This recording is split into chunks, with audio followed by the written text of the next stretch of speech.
From the CyberHub bunker and studio, you're tuning in to the CyberHub Podcast. And now for your host and CISO, James Azar. Well, good morning, security gang. Welcome to another episode of the CyberHub Podcast. It's great to be with all of y'all this Monday morning. I hope everyone celebrated Mother's Day with their favorite person on the planet, the person who gave them life. And, you know, we all have moms and stepmoms and mother-in-laws and our wives and our partners, our mothers as well. And so it had to be a great weekend. But welcome to Monday morning. And as a cybersecurity practitioner, no one really took Monday off. Although I found a really funny meme yesterday where it said, Mother's Day is the day of the year where there's the least amount of crime. Could be because moms are either creating less crime. I'm kidding. I'm joking. That's a joke. Don't take that seriously. All right. Let's go ahead and get started on this morning's show. We've got a lot to talk about. It's Data Breach Monday, and I mean Data Breach Monday. A lot of announcements over the weekend. And again, that's fairly typical in reporting, where they'll wait for a Friday of a busy weekend in order to report a whole bunch of data breaches.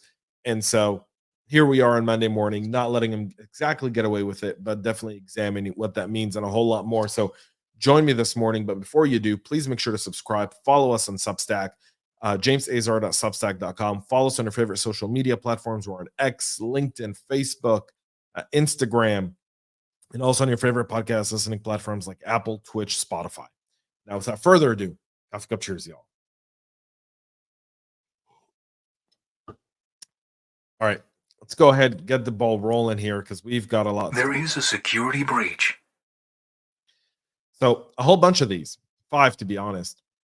Dell is now sending notices to millions of customers warning that data, including full names and physical addresses, were stolen during a security incident. They haven't provided details on the breach beyond the brief statement mentioning an incident involving a Dell portal, which contained database with limited types of customer information. The brief sent to customers said the hacked database contained very basic customer data related to purchases from Dell. Dell said an investigation has confirmed that data access include customer names, physical mailing address, and information on Dell hardware and order information. The data also includes order service tags, item description, dates of order, and customer warranty information. There's no financial or payment information, so we'll see that. They are expected to file their 8K this morning. We'll see more about that. One thing I did hear, though, and I've read it in other sources, was they've had an API that wasn't secure, and they were able to pull in and pull the data through an API. I'm not sure how correct that is. We were still validating it, but I'm just putting it out there because that is definitely something that should be noted. Good morning, everyone tuning in on LinkedIn and YouTube. We see your comments. Thank you all so much. Europol, the European version of Interpol, has confirmed that its own platform was breached, and they're now investigating the incident after they claim a threat actor stole 4 official use only documents containing classified data. The EPE is an online platform for law enforcement experts to share knowledge, best practices, and non-personal data on crime. Europol says they're aware of the incidents and they're assessing the situation. Initial actions have already been taken. The incident concerns the Europol platform for experts closed user group. No operational information is processed there. No core systems of Europol are affected, and therefore no operational data from Europol has been compromised. When asked when the breach occurred and whether it's true that the FOO and classified documents were stolen as claimed by the threat actor, no response was made available by Europol. So law enforcement, European in nature, we're supposed to trust, breached. Just let that sit there for a moment. Intel broker who advertised this, again, this is the person who's really been at the forefront on the dark web of posting major and significant data breaches. This one as well. He claims to have compromised a serious platform used by judicial and law enforcement authorities in 47 countries, including EU member states, the UK, and countries with cooperation agreements with Eurojust and the European Public Prosecutor Office. Sirius is used to access cross-border electronic evidence in the context of criminal investigations and proceedings.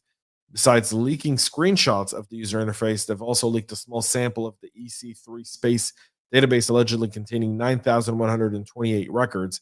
The sample contains what looks like the personal information of law enforcement agents and cybercrime experts with access to the page. So all in all, Um, we'll see. I mean, obviously, he also posted on Zscaler and a whole bunch of other stuff. So we'll see how this one pans out from Europol. I don't expect a lot of transparency there as well. Debt collection agency going by the name of Financial Business and Consumer Solutions now says that personal information of roughly 2.7 million individuals was compromised in a recently disclosed data breach.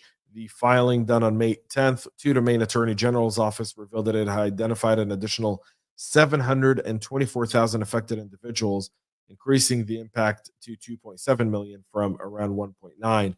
As part of the incident, a third party had unauthorized access to certain systems between February 14th and February 26th of 2024. The company explained in the notification that they've learned that certain information provided by customer organizations related to the individuals may have been accessed or exfiltrated during the incident. According to the notification letter, the compromise included personal information like names, date of birth, social security numbers, and account information. They're saying they're securing it, they're recovering, and they're offering 12 months of free credit monitoring service. Wow. There you go. The Millennial, the conservative news site, also experienced its own data breach where allegedly 27 million people's data was leaked in the breach. The conservative Canadian online news magazine belonging to the Human Events Media Group, which operates American Human Events news platform. Both platforms were hacked earlier this month with their sites' front pages defaced by messages claiming to be written by the Millennial editor, journalist Andy No. As part of the attacks, the threat actors claim to have stolen the company's mailing list, subscriber database, and details of the company's writers and editors, sharing links to the stolen data shared on the defaced page. The data quickly spread online, being shared in torrents and hacking forums, allowing threat actors and others to download it easily. This was a political job, by the way. Troy Hunt added the data to Have I Been Pawned data breach notification service, noting that the data had not been confirmed to have been stolen from Human Events or the Millennial. It's just what's being claimed to have been there by those threat actors. Firstmac Limited is warning customers in Australia that it suffered a data breach a day after the new embargo cyber extortion group leaked over 500 gigabytes of data allegedly stolen from the firm. Firstmac, a significant financial services player primarily focusing on mortgage lending, investment management, and securitization services. They're headquartered in Brisbane. They employ 460 people. They've issued around 100,000 home loans and managed 15 billion in mortgages. Troy Hunt also published a sample of the notification letter sent to Firstmac customers yesterday, informing them of a severe data breach. Firstmac recently experienced a cyber incident when an unauthorized third party accessed part of their IT systems. So the investigation shows full name, residential address, email address, phone numbers, date of birth, external bank account information, and driver's license number. A new ransomware group called New Embargo Gang claimed responsibility for this specific attack. So we'll see what else comes out of this. Australia is not very kind to victims of cybercrime as a general rule of thumb. So we'll see that as well. A Chrome Zeroday has been patched with the Chrome 124 update. The Zeroday CVE 2024-4678 has been described by Google as a high severity use after free bug individual components. There is a exploit that does exist in the wild for this one, so you want to make sure you get your Chrome devices updated as soon as possible. The Basta Ransomware group has hit more than 500 organizations globally, including critical infrastructures entities in North America, Europe, and Australia, according to a warning being released by the U.S. government. They were first identified in April of 2022. They've been operating as a ransomware as a service. And again, the distributed version of cybercrime makes these types of threat actors very, very powerful, simply because they don't have one modus operandi. They're using a whole bunch of different affiliates, and they use different affiliates for different attacks. So it's never the same TTPs or IOCs. They could be, and never the same really type of vulnerability either, is one of the things that I wrote a whole thing about cybercrime as a service on Substack. You should go check it out, jamesazar.substack.com. But it goes to that exact analysis that I wrote there. When I was doing the research for the article, I noticed that none of the ransomware groups had the exact same IOCs and TTPs for every single attack. They were all different. The difference was once they got in and they established persistence in the environment and they were able to be stealthy in a way to disable AV from an EDR from being able to detect them, then the payload and the CNC stuff was fairly standard, but everything in between that is not standard. This new alert from about Black Basta comes from CISA, FBI, HHS, and the MSISAC. They rely on phishing and exploitation of known vulnerabilities for initial access. They've used the critical ConnectWise screen connect flaw that started being exploited back in February 19th as one way. They then do network scanning, lateral movement, privilege escalation, and data exfiltration. They use tools like Soft Perfect, Bits Admin, PS Exec, Mimikatz, and RC Clone.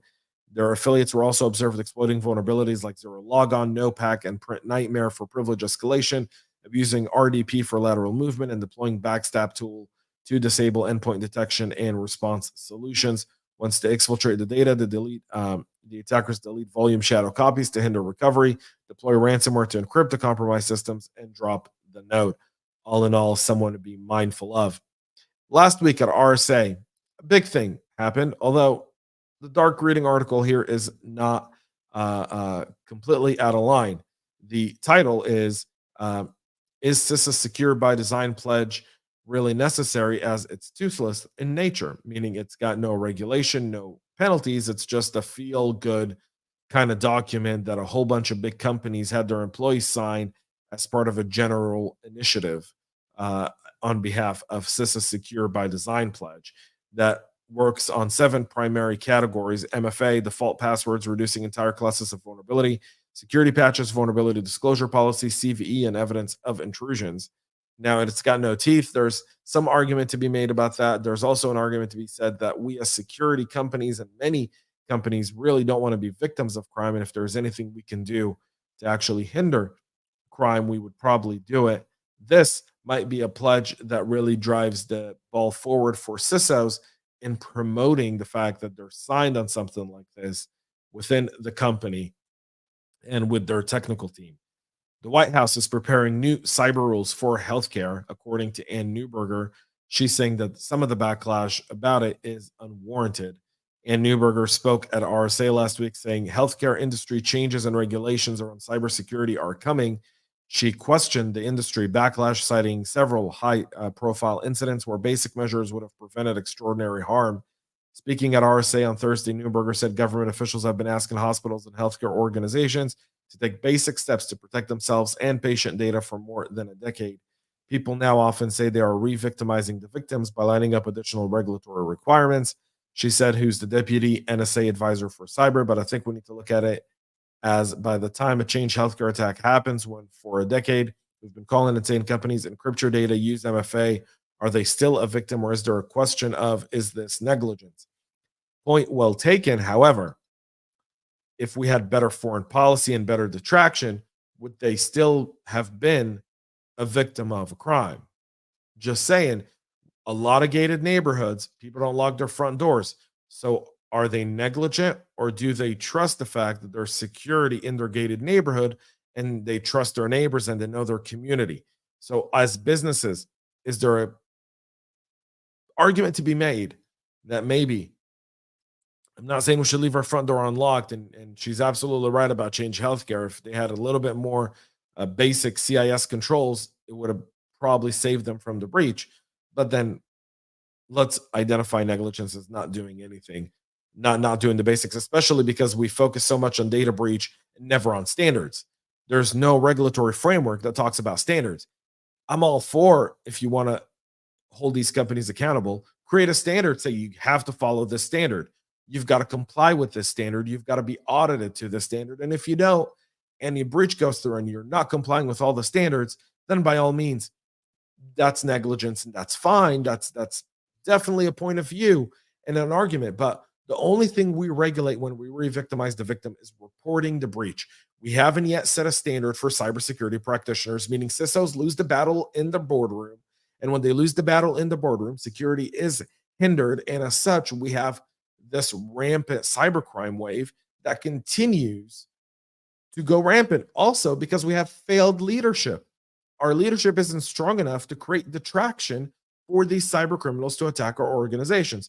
So at some point, you have to ask yourself a question, Ms. Neuberger. What is it that we're trying to do? And is it just enough to require companies to do it? Or should our foreign policy and should our leaders that are elected to office create more of a deterrent from nation states to host these types of cyber criminals and provide that type of infrastructure? just an argument here counter to all of that. And we can discuss the extraordinary cases as they come along. So there's that. Also, one final thing for y'all to read as we wrap up. Okta's chief security officer, David Bradford, sat down with the record and gave them the latest on Okta. So, sorry, David Bradbury. I called him Bradford. I apologize. So go ahead, check that out. A really good read kind of the stuff he's seeing post-breach from Okta. Definitely worthwhile. And that link's in the show notes. Thank you all for tuning in this morning. We're a little over. I apologize. Please make sure to subscribe. Please follow us. Let me know your comments. Do you agree, disagree? Put that in the comments below and let us know. We reply to all comments, by the way. I really do. Thank you. Have a great week. Have a great rest of your day. And most importantly, stay cyber safe. We love feedback, so make sure to connect with us on social media and subscribe to our podcast on your favorite podcast listening platform.